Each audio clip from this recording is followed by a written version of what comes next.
नमस्कार मंडळी, आज मी संध्याकाळच्या जेवणामध्ये घेवड्याची सुकी भाजी बनवली होती. म्हटलं तीच आज तुमच्यासोबत शेअर करावी. तर पहिलं मी हा घेवडा स्वच्छ निवडून चिरला आणि कढईमध्ये बारीक गॅसवर परतून घेतला.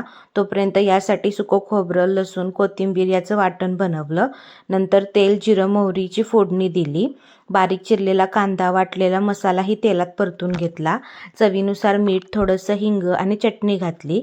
नंतर त्यात घेवडा घातला आणि बारीक गॅसवर परतून घेतला. थोडंसं पाणी घातलं आणि छान वाफ काढली. अगदी 5च मिनिटात भाजीला तेल सुटले होते. आणखी 2 मिनिटं परतून घेतला. नंतर थोडा शेंगदाण्याचा कूट घातला आणि घेवड्याची सुकी भाजी तयार झाली. बाजूला मी आमटीही फोडणी घातली होती, तिलाही छान उकळी आलेली. या भाजीसोबत भाकरी छान लागते म्हणून लागलंच भाकरीही करून घेतली. तोपर्यंत बाबांना आज पिठलं खाण्याची इच्छा झालेली, त्यामुळे त्यांच्या सांगण्यावरून पिठलंही केलं आणि छान असं सर्वांनी जेवण केलं. तुमच्याकडे या भाजीला काय म्हणतात नक्की कमेंट करून सांगा. आपण भेटूया पुढच्या ब्लॉगमध्ये. तोपर्यंत बाय.